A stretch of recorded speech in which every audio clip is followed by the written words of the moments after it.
सबसे ज्यादा शांति ग्रहण करो, ब्रह्मांडीय ताकत अपने अंदर खींचो, प्रकृति की ऊर्जा अपने अंदर कैसे खींचे और शांत रहकर सबसे बुद्धिमान और ऊर्जावान कैसे बने, इसके पीछे का रहस्य हम आज के इस वीडियो में कहानियों के माध्यम से जानेंगे।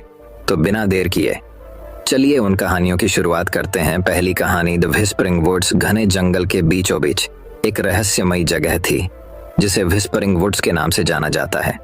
किंवदंतियों ने उस जादुई शक्ति के बारे में बात की जो इन जंगलों के भीतर गहराई में रहती थी, मौन की शक्ति। ऐसा कहा गया था कि जो लोग जंगल में जाने का साहस करेंगे उन्हें इस शक्ति का उपयोग अपने लिए करने की क्षमता प्रदान की जाएगी। एक दिन एलारा नाम की एक युवा लड़की ने रहस्यमयी व्हिस्परिंग वुड्स और उसमें मौजूद शक्ति के बारे में सुना। इसके रहस्यों को उजागर करने के लिए दृढ़ संकल्पित होकर वह जंगल के बीचों बीच जाने वाले अंधेरे और घुमावदार रास्तों से यात्रा पर निकल पड़ी। जैसे जैसे वह जंगल में गहराई तक उतरती गई, उसे अपने ऊपर एक अजीब सी शांति और सुकून का एहसास महसूस हुआ। कई घंटों तक चलने के बाद एलारा अंततः जंगल के एक साफ स्थान पर पहुंची। बीच में एक भव्य वृक्ष खड़ा था। उसकी शाखाएं बाहें फैलाए हुए आकाश की ओर फैली हुई थीं। जैसे ही वह पेड़ के पास पहुंची, जंगल में सन्नाटा छा गया और एलारा को पता चला कि वह मौन की शक्ति के स्रोत तक पहुंच गई है। पत्तों के बीच से एक हल्की सी हवा सरसरा रही थी और एक धीमी सी फुसफुसाहट हवा में भर गई। आवाज ने कहा, मौन की शक्ति का उपयोग करने के लिए आपको पहले सुनना सीखना होगा। एलारा ने अपनी आंखें बंद कर लीं और अपने आसपास की आवाजों पर ध्यान केंद्रित किया। पक्षियों की चहचहाहट, पत्तों की सरसराहट, हवा की हल्की बड़बड़ाहट। धीरे धीरे उसने अपने विचारों को जाने दिया और खुद को मौन में छा जाने दिया। जैसे ही वह पेड़ के नीचे बैठी, एलारा को शांति का एहसास हुआ जो उसने पहले कभी अनुभव नहीं किया था। मौन में उसे स्पष्टता और समझ मिली। उसने महसूस किया कि सच्ची शक्ति शब्दों या कार्यों में नहीं, बल्कि स्वयं के भीतर शांति खोजने की क्षमता में निहित है। दिन हफ्तों में बदल गए और एलारा ने व्हिस्परिंग वुड्स का दौरा जारी रखा।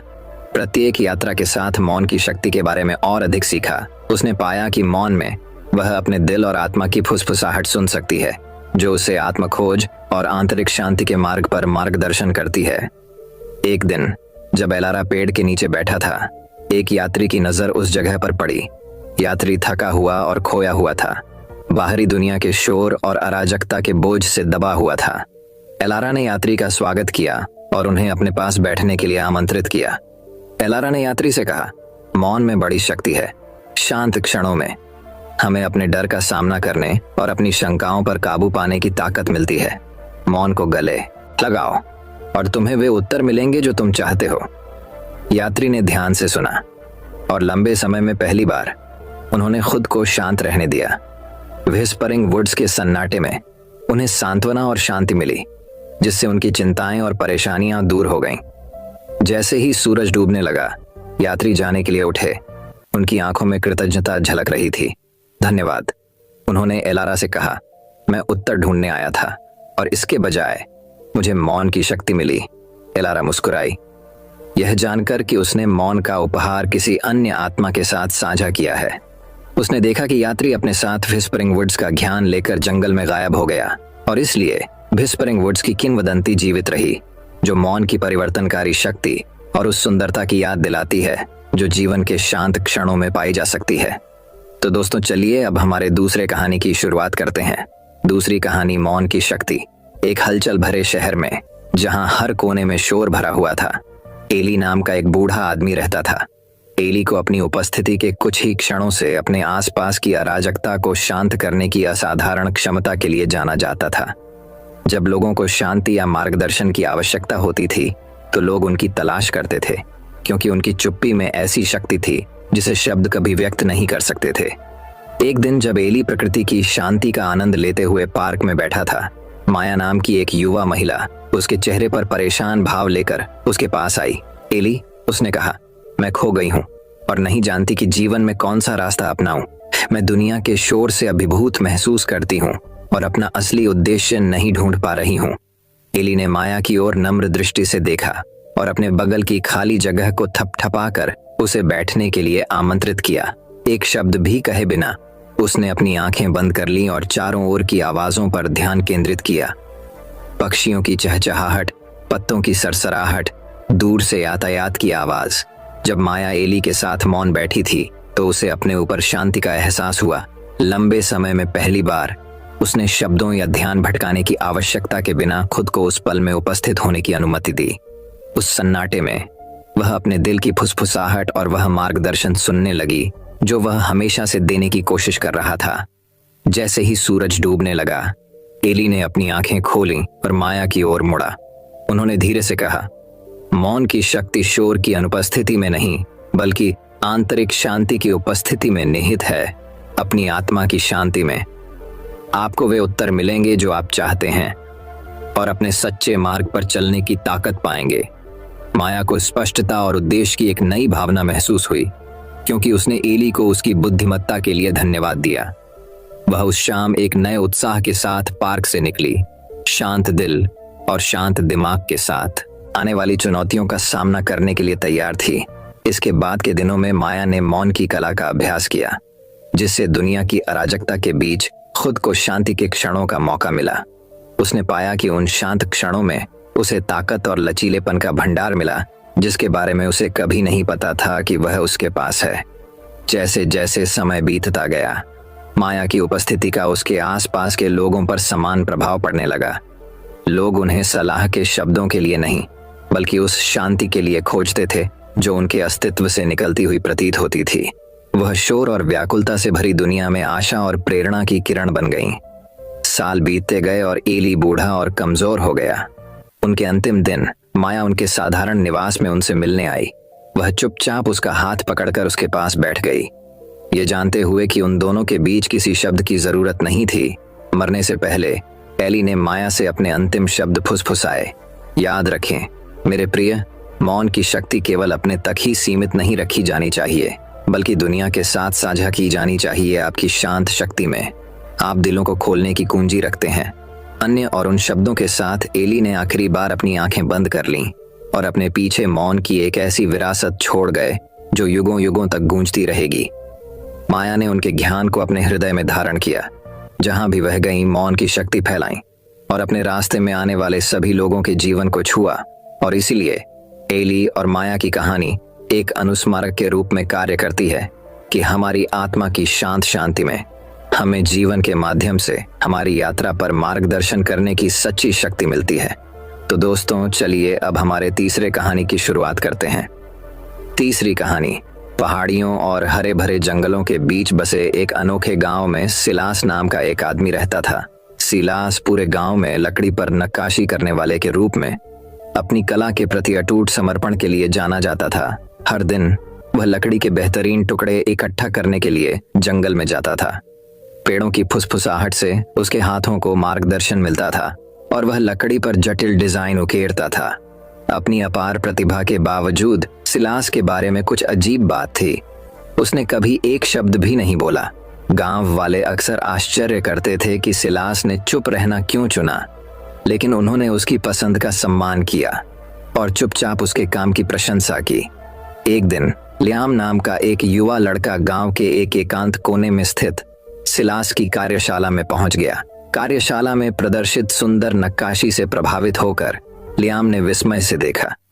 जब सिलास ने लकड़ी के एक टुकड़े को सावधानीपूर्वक तराशा, उसकी आंखें केंद्रित थीं और उसके हाथ स्थिर थे।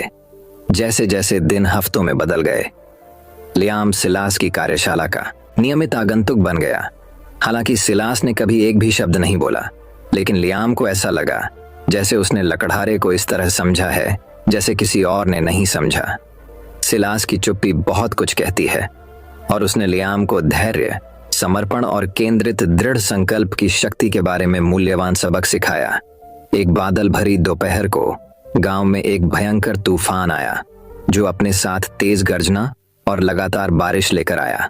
जैसे ही ग्रामीणों ने तूफान से बचने के लिए आश्रय की तलाश की, लियाम को एहसास हुआ कि सिलास की कार्यशाला कठोर मौसम का सामना करने के लिए सुसज्जित नहीं थी। बिना किसी हिचकिचाहट के लियाम सिलास के पास गया और उसे अपने घर में शरण लेने का इशारा किया। सिलास एक पल के लिए झिझका, उसकी आंखों में कृतज्ञता और असुरक्षा का भाव भर आया। धीरे धीरे उसने अपना सिर हिलाया और साथ में वे मूसलाधार बारिश के बीच लियाम के घर की ओर बढ़ी। जैसे ही वे जलती हुई आग के पास बैठे, सिलास ने लियाम की ओर देखा। उसकी आंखों में गर्मजोशी और प्रशंसा का भाव था। उसी क्षण सिलास ने अपनी जेब में हाथ डाला और लकड़ी का एक टुकड़ा निकाला, जिसे वह कई हफ्तों से तराश रहा था। सौम्य मुस्कान के साथ उसने अधूरी नक्काशी लियाम को सौंप दी। उत्सुकतावश लियाम ने नक्काशी की सावधानीपूर्वक जांच की और देखा कि इसमें तूफान के बीच एक शानदार पेड़ को खड़ा दिखाया गया है, जिसकी जड़ें मजबूती से जमीन में ढंसी हुई हैं। सिलास ने नक्काशी की ओर इशारा किया और फिर लियाम की ओर। उसका मूक संदेश स्पष्ट था।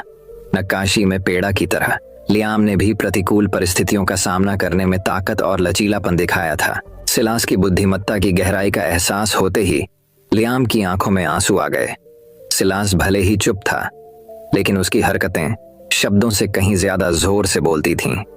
उस दिन के बाद से लियाम सिलास की नक्काशी को हर जगह अपने साथ रखता था, जो मौन की शक्ति और उसके द्वारा प्रदान की जा सकने वाली शक्ति की निरंतर याद दिलाता था। जैसे ही तूफान गुजरा और सूरज बादलों के पीछे से निकला, ग्रामीणों को सिलास और लियाम के बीच नए बंधन पर आश्चर्य हुआ। सिलास की चुप्पी को अब एक रहस्य के रूप में नहीं, बल्कि उन सभी के लिए प्रेरणा और मार्गदर्शन के स्रोत के रूप में देखा जाता था जो सुनना चाहते थे। और इसलिए उस शांत गांव में जहां पेड़ों की फुसफुसाहट सुनी जा सकती थी, सिलास और लियाम एक साथ खड़े थे। उनके दिल मौन की अनकही भाषा और उसके भीतर मौजूद शाश्वत पाठों के माध्यम से जुड़े हुए थे। तो दोस्तों, चलिए अब हमारे चौथे कहानी की शुरुआत करते हैं। चौथी कहानी, मौन की प्रतिध्वनि। लिराथिया के हलचल भरे शहर में, जहां आवाजों, हॉर्न बजाती कारों और फोन की घंटियों का शोर कभी खत्म नहीं होता था, वहां सिलास नाम का एक आदमी रहता था। सिलास अपनी शांति के असाधारण उपहार के लिए दूर दूर तक जाना जाता था, जबकि शहर के बाकी लोग बात करना बंद नहीं कर सके। सिलास को मौन की शक्ति में सांत्वना और ताकत मिली। सिलास हमेशा से ऐसा नहीं था। अपनी युवावस्था में वह किसी भी अन्य व्यक्ति की तरह थे। हमेशा अपनी राय और विचार व्यक्त करने के लिए उत्सुक रहते थे, हमेशा ध्यान का केंद्र बने रहना चाहते थे। लेकिन जैसे जैसे जीवन ने उनके सामने चुनौतियां खड़ी की, उन्हें मौन में निहित वास्तविक शक्ति का एहसास होने लगा। एक दिन सिलास ने खुद को काम पर एक सहकर्मी के साथ तीखी बहस के बीच पाया। शब्दों का आदान प्रदान हुआ, गुस्सा भड़क गया और जल्द ही बहस पूरी तरह से चिल्लाने वाले मैच में बदल गई। लेकिन तमाम उथल पुथल के बीच सिलास ने एक निर्णय लिया। उसने एक गहरी सांस ली, अपनी आंखें बंद कर लीं और खामोशी को अपने ऊपर छा जाने दिया। उसे आश्चर्य हुआ, जैसे ही उसने बहस करना बंद किया, दूसरे व्यक्ति का गुस्सा खत्म होने लगा। मौन के पास तनाव को दूर करने, तूफान को शांत करने का एक तरीका था। और उस दिन से सिलास ने सदैव शोर के स्थान पर मौन, अराजकता के स्थान पर शांति को चुनने की प्रतिज्ञा की। जैसे ही सिलास ने मौन की शक्ति को अपनाना शुरू किया, उसने अपने जीवन में एक गहरा बदलाव देखा। लोग सलाह के लिए, सुनने वाले के लिए, उसकी चुप्पी से मिलने वाली आरामदायक उपस्थिति के लिए उसकी तलाश करने लगे। वह अपने आसपास के लोगों के लिए ताकत का एक स्तंभ बन गया, शोर की दुनिया में शांति का प्रतीक बन गया। लेकिन सिलास को केवल दूसरों के साथ अपनी बातचीत में ही चुप्पी की ताकत नहीं मिली। एकांत के शांत क्षणों में उसने अपने भीतर एक ऐसी आवाज की खोज की जिसके अस्तित्व के बारे में उसे कभी पता नहीं था।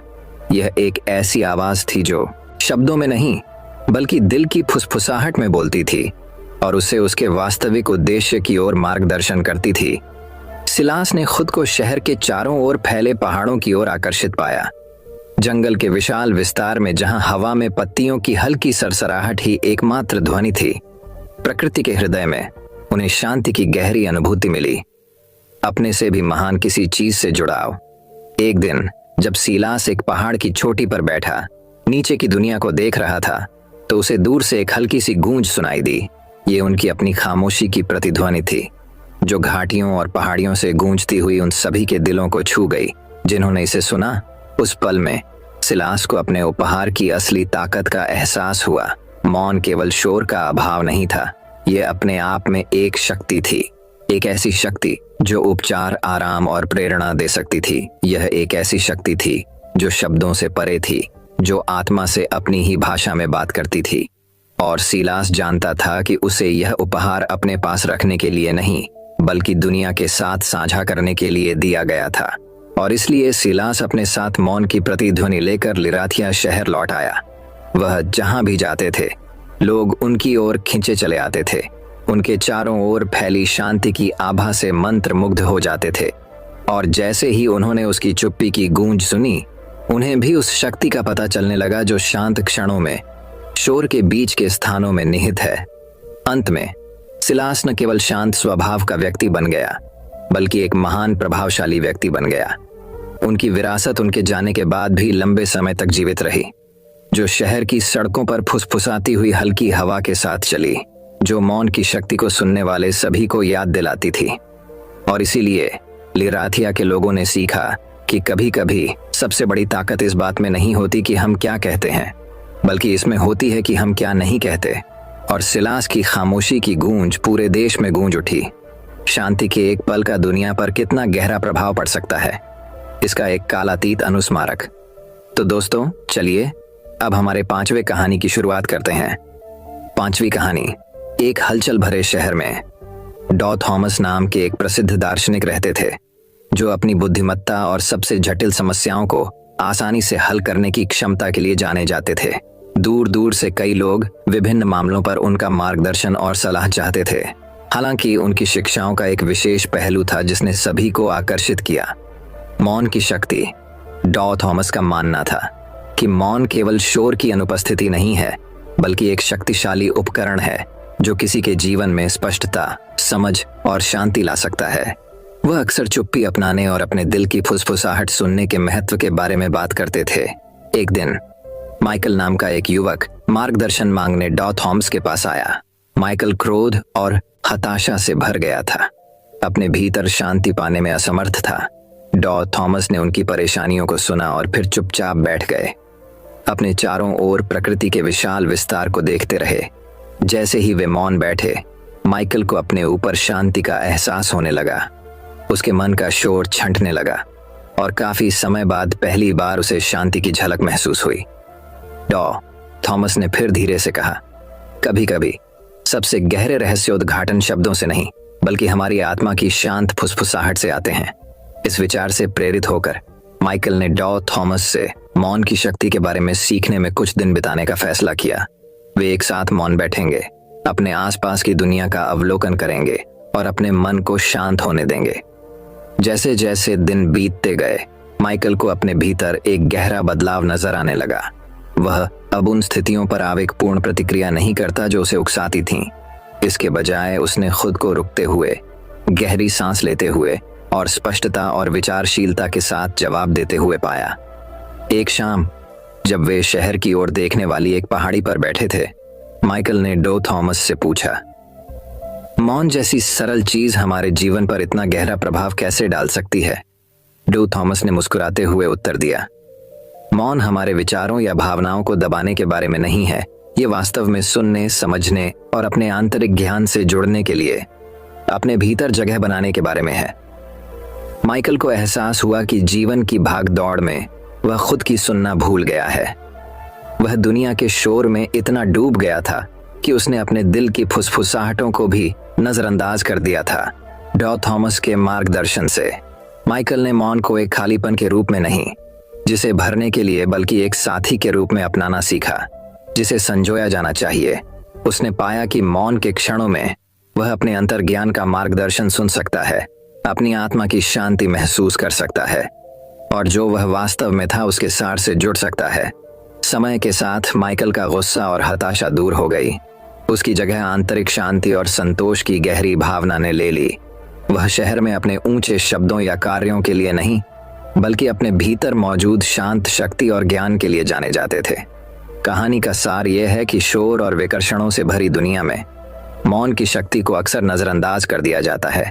चिंतन और शांति के उन शांत क्षणों में ही हम स्पष्टता, अंतर्दृष्टि और शांति पा सकते हैं। मौन को अपनाने से हमें अपने भीतर से जुड़ने, अपने अंतर्ज्ञान को सुनने और जीवन को अनुग्रह और ज्ञान के साथ जीने की अनुमति मिलती है। माइकल की तरह क्या हम सभी दुनिया की अराजकता के बीच मौन की हल्की फुसफुसाहटों में सांत्वना पाना सीख सकते हैं? तो दोस्तों चलिए अब हमारे छठी कहानी की शुरुआत करते हैं। छठी कहानी, वेरिडियम के हलचल भरे शहर में मास्टर यू नाम के एक प्रसिद्ध आर्य रहते थे। वह अपनी बुद्धिमत्ता, दयालुता और सबसे बढ़कर मौन की शक्ति की अपनी गहन समझ के लिए दूर दूर तक जाने जाते थे। मास्टर यू शहर के किनारे एक छोटी एकांत झोपड़ी में रहते थे, जहां जीवन के सभी क्षेत्रों से लोग उनका मार्गदर्शन और सलाह लेने आते थे। अपनी बढ़ती उम्र के बावजूद उनकी आंखों में असीम ज्ञान चमकता था, जो वास्तविकता के ताने बाने को भेदता हुआ प्रतीत होता था। एक दिन केल नाम का एक युवा योद्धा मास्टर यू की झोपड़ी में पहुंचा। उसका दिल संदेह और अनिश्चितता से भारी था। केल एक महान योद्धा बनने के लिए वर्षों से प्रशिक्षण ले रहा था, लेकिन हाल ही में उसने खुद को संदेह और भय से ग्रस्त पाया, जो उसे अपनी पूरी क्षमता तक पहुंचने से रोक रहा था। मैं आपका मार्गदर्शन मांगने आया हूं, मास्टर यू केल ने आर्शी के सामने आदरपूर्वक झुकते हुए कहा। मैं खोया हुआ और भ्रमित महसूस करता हूं, और मुझे नहीं पता कि मैं अपने संदेहों पर काबू पाने के लिए अपने भीतर ताकत कैसे ढूंढूं। मास्टर यू ने सौम्य मुस्कान के साथ केल की ओर देखा। बैठो युवा योद्धा और हमें बात करने दो। उन्होंने केल को अपने बगल में बैठने का इशारा करते हुए कहा। बताओ, तुम्हें क्या परेशानी है? और इसलिए केल ने अपने दिल की बात मास्टर यू के सामने रखी। अपने डर और असुरक्षाओं, अपनी आशाओं और सपनों को साझा किया। मास्टर यू शांति से सुनते रहे। उनकी आंखें कभी भी केल के चेहरे से नहीं हटती थीं। उनकी उपस्थिति से शांति और समझ की भावना झलकती थी, जो केल के परेशान दिल को शांत करती प्रतीत होती थी। जब केल ने बोलना समाप्त किया तो मास्टर यू ने ऐसी आवाज में बात की जो फुसफुसाहट की तरह नरम थी, फिर भी दुनिया का वजन उठा रही थी। मेरे प्रिय केल, आप जो उत्तर खोज रहे हैं वह दुनिया की अराजकता में नहीं, बल्कि आपकी अपनी आत्मा की शांत गहराइयों में है। मौन की शक्ति में आपको वह शक्ति और स्पष्टता मिलेगी जो आप चाहते हैं। इन शब्दों के साथ मास्टर यू केल को अपनी झोपड़ी के पीछे एक छोटे से बगीचे में ले गए, जहां एक शांत तालाब सूरज की रोशनी में चमक रहा था। वे पानी के किनारे बैठ गए और मास्टर यू ने केल को अपनी आंखें बंद करने और सुनने का इशारा किया। सबसे पहले केल ने पेड़ों में हवा की हल्की सरसराहट, पक्षियों की चहचहाहट, किनारे पर पानी की हल्की फुहारें सुनी। लेकिन जैसे जैसे उसने अधिक गहराई से सुना, उसे अपनी सांसों की आवाज, अपने दिल की धड़कन, अपने आंतरिक विचारों की शांत फुसफुसाहट सुनाई देने लगी। गहन मौन के उस क्षण में केल को अपने ऊपर शांति और स्पष्टता का एहसास हुआ, एक सफाई लहर की तरह जिसने उसके सभी संदेह और भय को बहा दिया। उस क्षण उन्होंने मौन की सच्ची शक्ति को समझा, मन को शांत करने की शक्ति, भीतर मौजूद ज्ञान को सुनने की, आत्मा की शांति में शक्ति खोजने की शक्ति। जब केल ने अपनी आंखें खोलीं तो उसने मास्टर यू को अपनी ओर मुस्कुराते हुए पाया। उसकी आंखें एक झानी रोशनी से चमक रही थीं। मास्टर यू ने कहा, याद रखें युवा योद्धा, सच्ची ताकत बाहर से नहीं बल्कि भीतर से आती है। मौन की शक्ति में आपको अपने डर का सामना करने का साहस, अपने संदेहों पर काबू पाने का ज्ञान और आत्मविश्वास और स्पष्टता के साथ अपने रास्ते पर चलने का संकल्प मिलेगा। और इसलिए केल ने उस दिन मास्टर यू की झोपड़ी छोड़ दी। उसका दिल नए संकल्प और समझ से भरा हुआ था। उस दिन से वह आत्म खोज और विकास की यात्रा पर निकल पड़ा और योद्धा बनने के अपने रास्ते पर एक मार्गदर्शक प्रकाश के रूप में मौन की शक्ति को अपनाना सीखा। कहानी का सार यह है कि दुनिया के शोर और अराजकता में अक्सर आत्मनिरीक्षण और चिंतन के शांत क्षणों में हमें वे उत्तर मिल जाते हैं जिनकी हम तलाश करते हैं। मौन की शक्ति ध्वनि की अनुपस्थिति में नहीं, बल्कि आंतरिक शांति, स्पष्टता और ज्ञान की उपस्थिति में निहित है, जिसे केवल अपने दिल की फुसफुसाहट सुनकर ही पाया जा सकता है। तो दोस्तों, चलिए अब हमारे 7वीं कहानी की शुरुआत करते हैं। 7वीं कहानी, एक हलचल भरे शहर में जहां शोर एक निरंतर साथी था, वहां मास्टर जेन नाम का एक बुद्धिमान बूढ़ा व्यक्ति रहता था। वह अपने गहन ज्ञान और मौन की अद्भुत शक्ति के लिए दूर दूर तक जाने जाते थे। मास्टर जेन की प्रतिष्ठा ने कई साधकों को आकर्षित किया, जो अराजकता से भरी दुनिया में उनकी शांति का रहस्य जानने के लिए उत्सुक थे। एक दिन एलेक्स नाम के एक युवक ने मास्टर जेन और मौन में शांति खोजने की उनकी असाधारण क्षमता के बारे में सुना। सुनी हुई कहानियों से प्रेरित होकर एलेक्स उस बुद्धिमान बूढ़े व्यक्ति को खोजने के लिए यात्रा पर निकल पड़ा। ऊबड़ खाबड़ इलाकों और हलचल भरी सड़कों से कई दिनों की यात्रा के बाद एलेक्स ने आखिरकार खुद को मास्टर जेन के विनम्र निवास के सामने खड़ा पाया। जैसे ही एलेक्स ने शांत अभयारण्य में प्रवेश किया, उसका स्वागत मास्टर जेन ने किया, जो एक ऊंचे ओक के पेड़ के नीचे ध्यान में बैठे थे, बिना कुछ कहे। मास्टर जेन ने एलेक्स को चुपचाप उसके साथ आने का इशारा किया, चिंतित लेकिन थोड़ा हतप्रभ। एलेक्स बुद्धिमान बूढ़े व्यक्ति के बगल में बैठ गया और अपनी आंखें बंद कर लीं और अपने बढ़ते विचारों को शांत करने का प्रयास किया। जैसे ही एलेक्स मास्टर जेन के पास रहकर मौन की कला सीख रहा था, घंटे दिन में बदल गए। सबसे पहले एलेक्स को अपने दिमाग को शांत करना और शांति को अपनाना चुनौतीपूर्ण लगा, लेकिन हर गुजरते दिन के साथ उसे अपने ऊपर शांति का एहसास होता हुआ महसूस हुआ। मौन के भीतर उसने एक नई स्पष्टता और आंतरिक शक्ति की खोज की, जिसके बारे में वह कभी नहीं जानता था। मास्टर जेन ने विभिन्न ध्यान प्रथाओं के माध्यम से एलेक्स का मार्गदर्शन किया, उसे अपने आसपास की दुनिया की फुसफुसाहट सुनने का महत्व सिखाया। उन्होंने समझाया कि सच्ची शक्ति बाहरी दुनिया के शोर और अराजकता में नहीं, बल्कि स्वयं के भीतर पाई जाने वाली शांति और स्पष्टता में निहित है।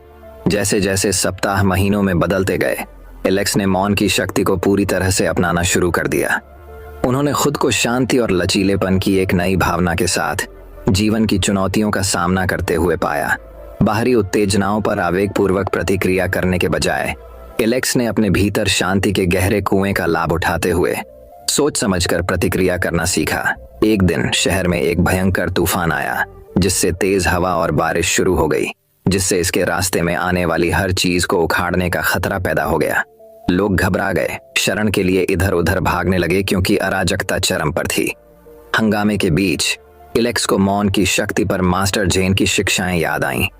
अपनी आंखें बंद करके एलेक्स ने खुद को तूफान के बीच में केंद्रित कर लिया और अपने भीतर शांति के भंडार का दोहन किया।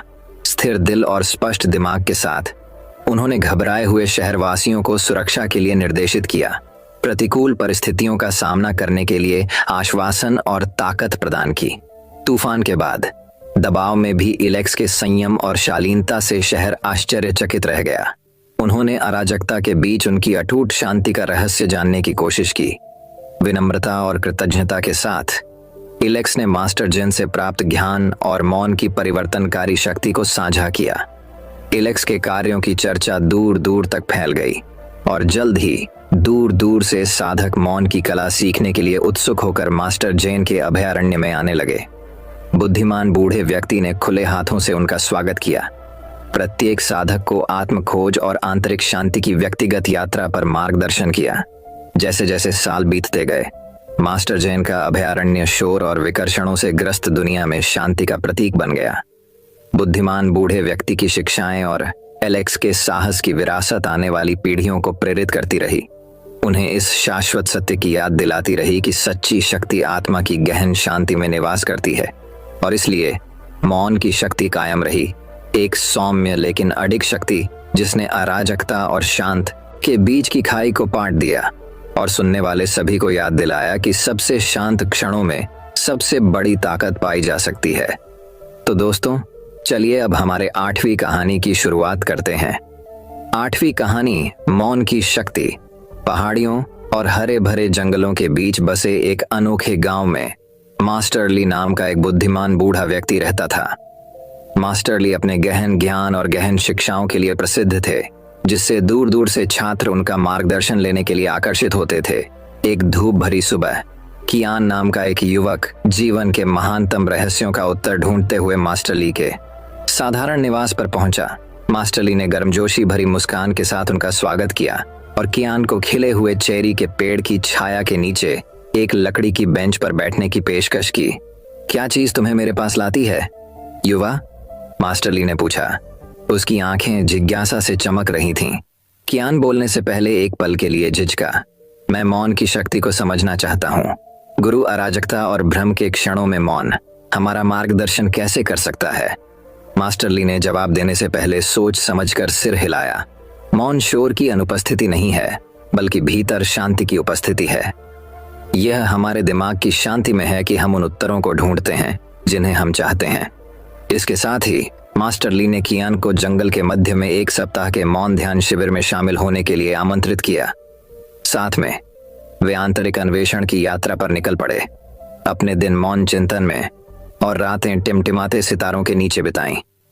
जैसे जैसे दिन बीतते गए, कियान उस सन्नाटे से जूझता रहा जिसने उसे घेर लिया था। उसका मन शंकाओं और भय से भरा हुआ था। उसके विचार एक जंगली नदी की तरह तेजी से बढ़ रहे थे, जो अपना रास्ता नहीं खोज पा रही थी। एक शाम जब वे जलती हुई आग के पास बैठे थे, कियान ने झिझकते हुए चुप्पी तोड़ी। मास्टर, मुझे समझ नहीं आता कि मौन मेरी चुनौतियों से उबरने में कैसे मदद कर सकता है। मेरा मन पहले से कहीं अधिक अस्त व्यस्त महसूस करता है। मास्टर ली जानबूझकर मुस्कुराए और कियान को पानी से भरा एक छोटा मिट्टी का बर्तन दिया। क्या आप देख रहे हैं कि पानी कितना गंदला है, तलछट से घिरा हुआ है? उसने पूछा। कियान ने बर्तन में गंदे पानी का अध्ययन करते हुए सिर हिलाया।